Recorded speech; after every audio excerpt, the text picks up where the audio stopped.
Bonjour à tous et à toutes. Aujourd'hui, je vais vous présenter mon chef-d'œuvre pour mon CAP Accompagnement Petite Enfance, ce qui est l'apprentissage de la lecture et de l'orthographe anglais. Je m'appelle Madeleine Taylor et je suis franco-américaine et j'ai grandi aux États-Unis.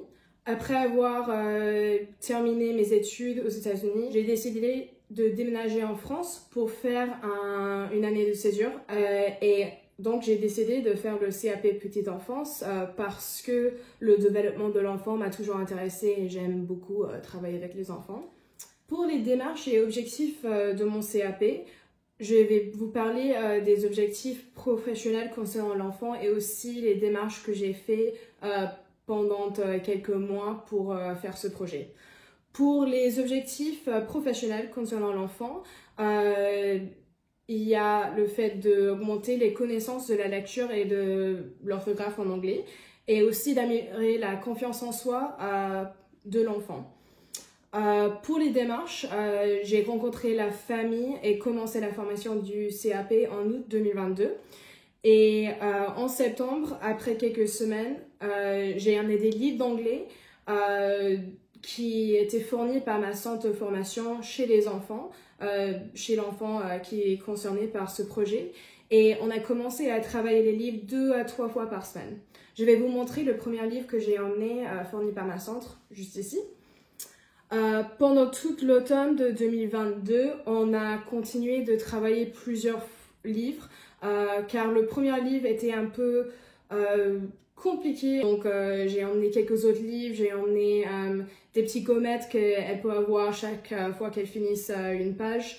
Et on a aussi introduit la lecture des phrases. Pendant l'hiver 2022, j'ai décidé de créer un jeu plus actif pour aider l'enfant à reconnaître des sons et des sons en anglais et les orthographes qui vont avec ces sons en particulier, parce que j'ai remarqué qu'elle ne retient pas ce qu'on a appris pendant les activités qu'on a fait dans les livres.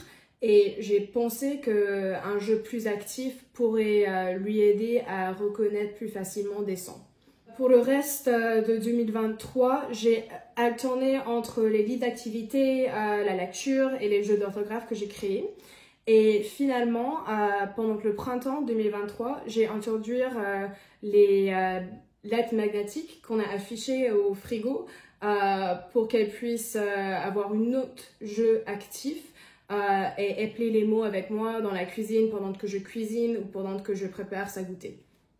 Ce projet a pu être réalisé grâce au soutien des parents de l'enfant concerné, ma centre de formation, mes enseignants et mes collègues. J'ai pu demander à mes collègues et mes enseignants comment introduire des nouvelles choses, comment je pourrais réagir si l'enfant n'a pas envie de faire quelque chose, et aussi les autres façons d'intégrer la lecture et l'orthographe pendant notre journée en général. Pour mes compétences mobilisées, j'ai accompagné l'enfant dans l'apprentissage. J'ai pris en considération le niveau de l'enfant et j'ai fait en sorte d'améliorer son confiance en soi. Je lui ai félicité si elle a bien épelé un mot ou même si elle avait l'air pas contente. Je lui ai montré et je lui ai indiqué qu'elle a réussi avec des autres mots et ça va arriver avec des mots qui sont plus durs. Et j'ai aussi évidemment mobilisé mes connaissances en matière de grammaire, d'orthographe et de vocabulaire anglais. Pour mes qualités mobilisées, j'ai dû être très patiente, très bienveillante, encourageante à l'enfant et avec l'enfant, ce qui est important dans le métier de la petite enfance en entier, mais aussi très important par rapport à l'apprentissage de quelque chose de nouveau pour l'enfant. J'ai aussi personnalisé les activités, donc j'étais très adaptif à son niveau, à ses envies, et je trouve que ça m'a aidé à lui apprendre des nouvelles choses. Maintenant, je vais vous parler des difficultés rencontrées et des aspects positifs de mon chef-d'œuvre. Pour les difficultés rencontrées, par rapport à moi, il y avait une manque de connaissances par rapport à l'enseignement selon l'âge de l'enfant. J'avais mon expérience personnelle, mais j'ai pas étudié comment enseigner l'orthographe ou l'anglais à un enfant. Donc j'ai fait beaucoup de recherches moi-même et j'ai parlé beaucoup avec ma formation, mes collègues et mes professeurs pour en avoir plus d'idées. Il y avait aussi le niveau des activités et du livre proposé. Donc le premier livre que j'ai apporté était un peu trop scolaire, un peu plus âgé pour l'enfant. Donc c'est pour ça que j'ai emmené des autres après. Il y avait aussi l'adaptation de moi-même au rythme et aux envies de l'enfant. Donc j'ai dû adapter le plan de travail par rapport à la vie de l'enfant. Dernièrement, il y avait la proposition des nouvelles activités. J'ai trouvé que c'était très important de reconnaître les choses que l'enfant aime bien pour introduire des nouveaux concepts. Parce que le changement est toujours dur pour un enfant, surtout quand on travaille après l'école, c'est pas forcément ce que l'enfant a envie de faire normalement. Donc j'ai remarqué que l'enfant aime beaucoup des histoires et la lecture, des jeux de mémoire, et c'est ça ce qui a inspiré le jeu actif que j'ai créé avec des paquets de cartes. Et aussi les lettres magnétiques qu'elle avait sur le frigo. Avant, il n'y avait pas beaucoup, donc j'ai demandé aux parents d'en acheter plusieurs pour qu'on puisse écrire plus de mots parce qu'on avait plus de lettres. Dernièrement, je n'ai pas obligé l'enfant à faire du travail. Donc, comme j'avais expliqué, si l'enfant était fatigué, je lui ai proposé de lire un livre avec elle pour qu'elle puisse se détendre et avoir un moment de calme. Maintenant, je vais vous parler des aspects positifs.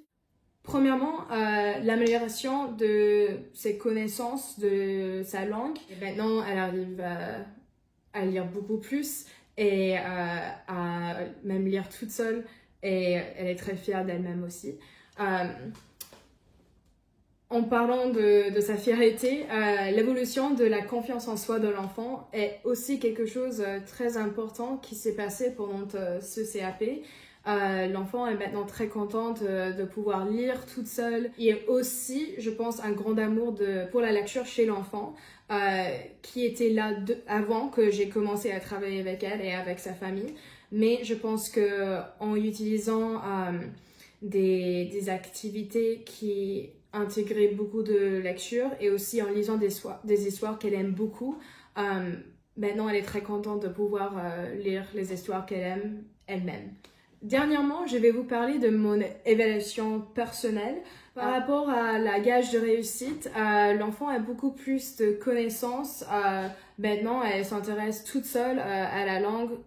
Elle me demande de temps en temps de faire des jeux de mémoire, d'appeler les mots sur le frigo et de faire la lecture ensemble ou toute seule. Il y a plus en plus de facilité chez l'enfant à voir les similarités dans les mots et dans les sons. Et je pense qu'il est beaucoup plus facile pour l'enfant de voir les similarités maintenant. Je trouve aussi que ma capacité de trouver plusieurs méthodes d'enseignement qui sont adaptées à l'enfant a beaucoup augmenté. Et comme je vous ai expliqué, je n'ai pas d'expérience professionnelle ou éducative hors de mon CAP. Par rapport à l'enseignement de l'anglais.